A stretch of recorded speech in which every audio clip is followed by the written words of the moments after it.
నమస్తే నేను మీ Revan Chalamala welcome to episode 7 of basics of mutual fund investing.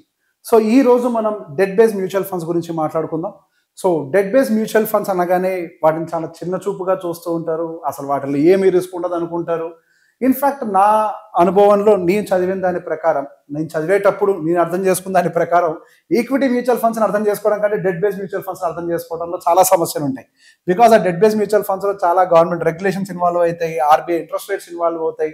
So వాళ్ళకు ఉండేటువంటి క్రెడిట్ హిస్టరీ ఏంటి, వాళ్ళు కొలెటరల్గా ఏమైనా పెడుతున్నారా పెట్టట్లేదా, సో ఇక్కడ చాలా పారామీటర్స్ ఇంక్లూడ్ అయి ఉంటాయి. సో బేసిక్గా డెట్ బేస్ మ్యూచువల్ ఫండ్స్ అనేవి ఎలా ఫంక్షన్ అవుతూ ఉంటాయి మార్కెట్లో, ఒక్కసారి వాటిని అర్థం చేసుకునే ప్రయత్నం చేద్దాం.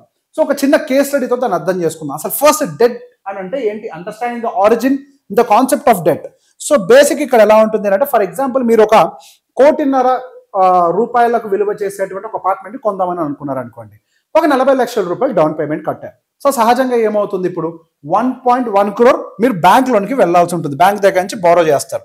సో మీ క్రెడిట్ వర్తినెస్ బేస్ చేసుకొని, మీ క్రెడిట్ స్కోర్ని బేస్ చేసుకొని, దాన్ని బేస్ చేసుకొని ఒక ఇంట్రెస్ట్ రేట్ చెప్తారు. మీ credit worthiness and credit score బాగుంది అనుకోండి, సహజంగా ఇంట్రెస్ట్ రేట్ తక్కువ ఉంటుంది. మీ credit worthiness and credit score బాగోలేదు అనుకోండి, సహజంగా మీ ఇంట్రెస్ట్ రేట్ ఎక్కువగా ఉంటుంది. సో బేసిక్ ఎట్లుంటుంది, ఒక 8.5% ఇంట్రెస్ట్ రేట్ ఇస్తాము, ఒక 10 years per tenure ఇస్తాము.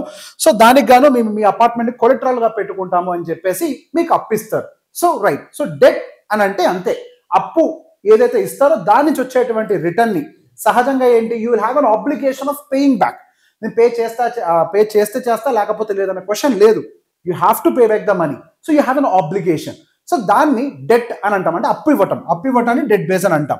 సో ఇక్కడ మనము ఫస్ట్ ఈ అండర్స్టాండింగ్ ద డెట్ రిస్క్, ఇందులో ఫస్ట్ మనకి డెట్ బేస్ ఫండ్స్ లో ఉండేటువంటి రిస్క్ ఏంటి, వాటిని బాండ్స్ అని కూడా పిలుస్తూ ఉంటాం, డెట్ ఇన్స్ట్రుమెంట్స్ అని అంటూ ఉంటాము. వాటిని ఉండేటువంటి రిస్క్ ఏంటి అనేది ఒక్కసారి చూద్దాం. సహజంగా every lender like banks will face the 5 core risk. అది బ్యాంక్స్ అవ్వచ్చు, లేకపోతే మనం బాండ్స్ కొన్నప్పుడు మనకు ఉండేటువంటి రిస్క్ అవ్వచ్చు. సహజంగా ఈ 5 రకాలుగా మనకి రిస్క్ అనేది ఉంటుంది. సో క్యాష్ ఫ్లో రిస్క్ అనేది సహజంగా ఉంటుంది. క్యాష్ ఫ్లో రిస్క్ అంటే ఏంటి, మీరు లోన్ తీసుకున్నారు, కొన్ని నెలల్లో ఏదైనా ఖర్చులు పెరగడం వల్ల, ఆరోగ్య సమస్యల వల్ల ఖర్చులు ఎక్కువైనాయి, ఏమవుతుంది, ఈఎంఐ డిలే చేస్తారు. సో దాన్ని క్యాష్ ఫ్లో రిస్క్ అని అంటారు. Borrower May delay and miss the EMIs. So దానివల్ల ఏమవుతుంది, క్యాష్ ఫ్లో కొంత డిలే అవుతుంది. సో దాన్ని క్యాష్ ఫ్లో రిస్క్ అని అంటాం. నెక్స్ట్ ఏంటి, డిఫాల్ట్ రిస్క్. డిఫాల్ట్ రిస్క్ అంటే ఏంటి, borrower fails to repay the loan entirely.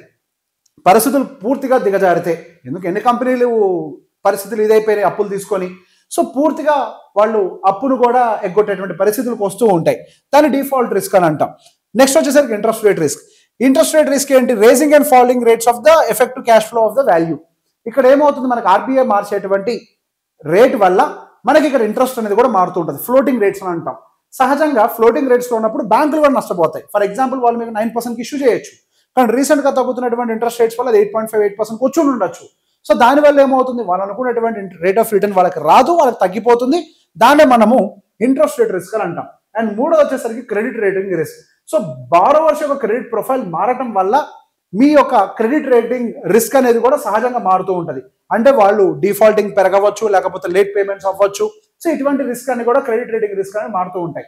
So అదేంటి, లోన్ తీసుకున్న తర్వాత కూడా సహజంగా జరుగుతూ ఉంటాయి. అది మన ఇండివిజువల్ కేసులో కాదు, కార్పొరేట్ బాండ్స్ లో క్రెడిట్ రేటింగ్ రిస్క్ అనేది మారుస్తూ ఉంటారు. Next asset risk. మనం ఏదైతే కొలెటరల్ గా పెట్టుకున్నామో, ఇప్పుడు బాండ్ ఇష్యూ చేసేటప్పుడు కొలెటరల్ కి అగెన్స్ట్ గా ఇస్తున్నామని చెప్తారు. కాకపోతే సమ్ టైమ్స్ మన టైం బాగోకపోతే మనం వాళ్ళు ఏదైతే ఎసెట్ కొలెటరల్ గా పెట్టారో ఆ ఎసెట్ యొక్క వాల్యూ పడిపోవచ్చు కూడా.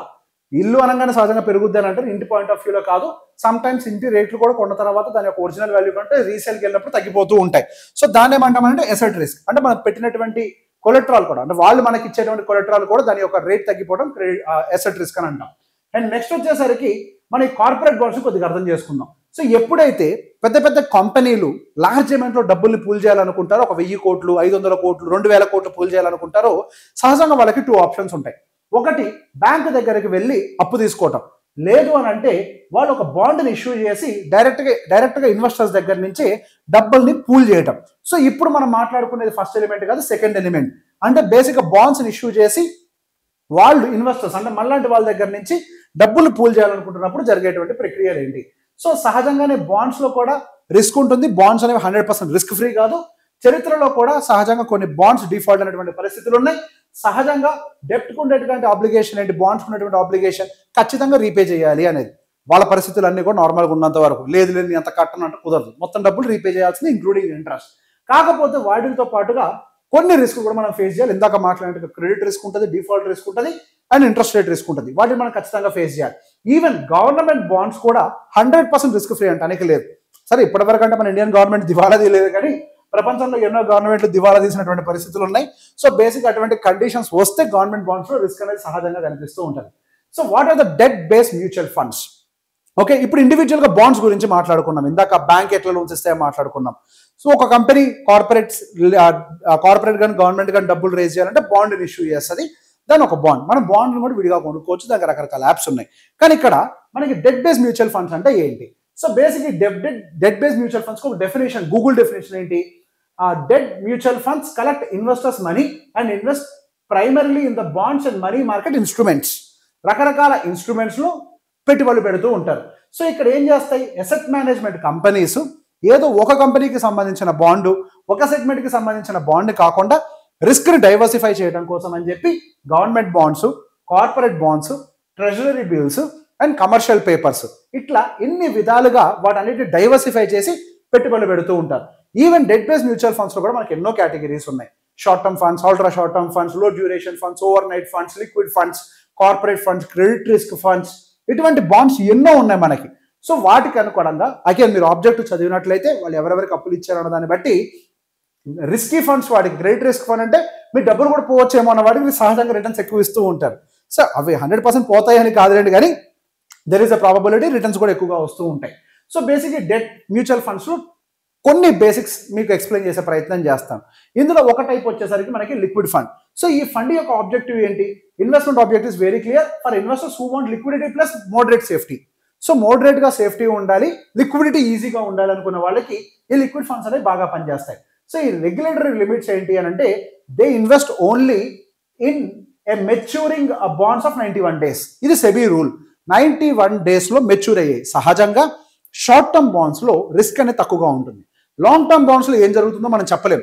బట్ షార్ట్ టర్మ్ బాండ్స్ లో వాళ్ళకు ఉన్నటువంటి ఎగ్జిస్టింగ్ క్యాష్ ఫ్లో 91 days లో మారిపోదు కాబట్టి మనకు వాటిని లిక్విడ్ బేస్ ఫండ్స్ లోకి పెట్టారు. సో సెబీ గైడ్ లైన్ ఏంటి? Below equal or below 91 days లోపల ఉండేటువంటి మెచ్యూరిటీ ఫండ్స్ మాత్రమే మీరు లిక్విడ్ ఫండ్స్ లోకి యాడ్ చేయాలి అని. సో బేసిక్ గా దాంతో పాటు ఇంకేం యాడ్ చేస్తారు? Commercial papers and short term loans to the companies.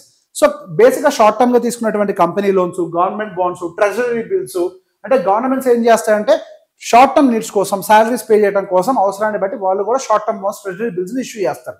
అటువంటి వాటిని కూడా తీసుకొచ్చి లిక్విడ్ బాండ్స్ లో ఇన్వెస్ట్ చేస్తారు. సో ఇన్వెస్టర్ యూస్ కేసు ఏంటి అంటే ఎటువంటి కండిషన్స్ మనం లిక్విడ్ ఫండ్స్ లో ఇన్వెస్ట్ చేయాలి? లెస్ దాన్ 1 year మనం పెట్టుకోవాలి అని అనుకుంటున్నప్పుడు లిక్విడిటీ ప్రాపర్ గా ఉండాలి కాబట్టి మనం లిక్విడ్ ఫండ్స్ ఇన్వెస్ట్ చేయడం అనేది అవసరం.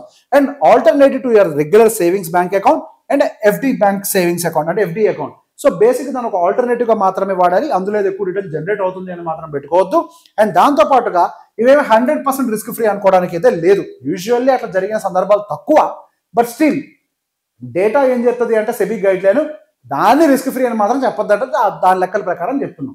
నెక్స్ట్ టైప్ 2 వచ్చేసరికి ఓవర్ నైట్ ఫండ్. సో దీని యొక్క పర్పస్ ఏంటి? To park your money just for 1 night. For example నాకు 6 రోజుల్లో డబ్బులు అవసరం ఉందనుకోండి, ఇంకా సేవింగ్స్ అకౌంట్లో పెడితే డబ్బులు ఎక్కువ రావు, పొట్టిగా పార్కింగ్ వేస్ట్ అవుద్ది. అట్లాంటప్పుడు ఓవర్ నైట్ ఫండ్స్ అనేవి మీకు బాగా ఉపయోగపడతాయి. ఈ ఓవర్ నైట్ ఫండ్స్ అనేవి ఏం చేస్తుంటాయి? సో బేసిక్గా యూజువల్లీ 1 night లో మెచ్యూర్ అయ్యేటువంటి ఫండ్స్ ఉంటాయి కదా, బాండ్స్ ఉంటాయి కదా, అటువంటి వాటిల్లో అంటే వాటికి రిస్క్ చాలా తక్కువ, ఆల్మోస్ట్ లేదని అనుకోవచ్చు. Default risk almost 0. ఎందుకు? రేపు పొద్దున మెచ్యూర్ అయిపోతాయి అవి. ఆ డేకి ఎంత ఇంట్రెస్ట్ రావాలో అంత ఇంట్రెస్ట్ తీసేసుకుంటే క్లోజ్ చేసేస్తాయి. సో రిటర్న్స్ వచ్చేసరికి చాలా లో ఉంటాయి. దాని యొక్క పని ఏంటి అని అంటే మనకి ఇమీడియట్ రిక్వైర్మెంట్ కాబట్టి సేఫ్టీకి టాప్ ప్రియారిటీని ఇస్తాయి. సో ఇన్వెస్టర్స్ కి వాళ్ళ క్యాపిటల్ ని మాత్రం ప్రిజర్వ్ చేయడానికి టాప్ ప్రియారిటీ పెట్టుకుంటూ హై లిక్విడిటీ ఉండేలాగా చూస్తారు. ఎందుకు? 1 night లో మెచ్యూర్ అయిపోతాయి కాబట్టి. సో ఓవరాల్ గా ఒకసారి మనం సమరీ ఏంటో కూడా చూద్దాం. ఇందులో కీ టేక్ అవేస్. సో బేసిక్ గా డెట్ అంటే ఏంటి? మనం బేసిక్ గా డెట్ ఫండ్స్ అని అంటాం కదా. ఇందులో డెట్ అంటే ఏంటి? Borrowing money with repayment plus interest. అప్పు తీసుకొని ఇంట్రెస్ట్ సహా మనకి రీపే చేయడానికి డెట్ అని అంటాం, ఎగ్జాక్ట్ మాట. ఇందులో రిస్కులు ఉండవా అని అంటే ఎస్, ఇందులో కూడా రిస్కులు ఉంటాయి. సో బేసిక్ గా వాళ్ళకు ఉండేటువంటి క్రెడిట్ హిస్టరీ, ఇంట్రెస్ట్ రేట్ మారే దాన్ని బట్టి మనకు వచ్చేటువంటి వడ్డీ మారచ్చు. అండ్ మనకు ఉండేటువంటి వాళ్ళు మన కొలెటరల్ గా పెట్టినటువంటి అసెట్స్ వాటి యొక్క వాల్యూ తగ్గిపోతే వాళ్ళు డిఫాల్ట్ అయినప్పుడు రిస్క్ గా మారచ్చు. నెక్స్ట్ వచ్చేసరికి ఏంటి? ఇక్కడ బాండ్స్ అంటే ఏంటంటే గవర్నమెంట్ కావచ్చు, లేకపోతే ప్రైవేట్ కంపెనీలు కావచ్చు, వాళ్ళకి అప్పు కావాలి అనుకున్నప్పుడు బ్యాంకుల్ని కాకుండా డైరెక్ట్ ఇన్వెస్టర్స్ దగ్గర నుంచి కలెక్ట్ చేసేటప్పుడు ఒక బాండ్ ఇష్యూ చేస్తారు. సో దాన్ని మనం బాండ్స్ అని అంటాం. నెక్స్ట్ వచ్చేసరికి ఏంటి, డెట్ బేస్డ్ మ్యూచువల్ ఫండ్స్. వీటన్నిటిని కలిపి రకరకాల బాండ్స్ తీసుకొచ్చి ఒక దాంట్లో పెట్టి క్లబ్ చేసి, just like equity mutual fund రకరకాల స్టాక్స్ ఎట్లా కొంటారో రకరకాల బాండ్స్లో ఇన్వెస్ట్ చేసేదాన్ని డెట్ బేస్డ్ మ్యూచువల్ ఫండ్ అని అంటాము. లిక్విడ్ ఫండ్స్ అంటే ఏంటి, less than 3 months moderate risk ఉంటుంది, వాటిల్లో పెద్ద ఎత్తున ఉండదు. యూజువల్ 91 days మెచ్యూరిటీ వచ్చేటువంటి బాండ్స్లో ఇన్వెస్ట్మెంట్ పెడుతూ ఉంటారు. సో షార్ట్ టర్మ్ నీడ్స్ కోసం వాడచ్చు. నెక్స్ట్ ఓవర్ నైట్ ఫండ్స్ అంటే ఏంటి, ultra short parking, over night 1 day 2 days 1 week వాటి కోసం సహజంగా మనం ఓవర్ నైట్ ఫండ్స్ ని వాడచ్చు. ఈ ఎపిసోడ్ కనుక మీకు నచ్చినట్లయితే లైక్ చేయండి, షేర్ చేయండి, అండ్ ఎపిసోడ్ 8 కోసం వెయిట్ చేయండి. Thank you very much. Welcome to episode 8 of basics of mutual fund investing. So ఇది ఎపిసోడ్ 7 కి కంటిన్యూషన్. ఒకవేళ ఈ ఎపిసోడ్ చూడాలి అని అంటే ముందు ఒకసారి ఎపిసోడ్ 7 చూడండి. సో మీకు డెట్ బేస్డ్ మ్యూచువల్ ఫండ్స్ కి సంబంధించిన ప్రైమరీ ఇంట్రడక్షన్ అక్కడ ఉంటుంది.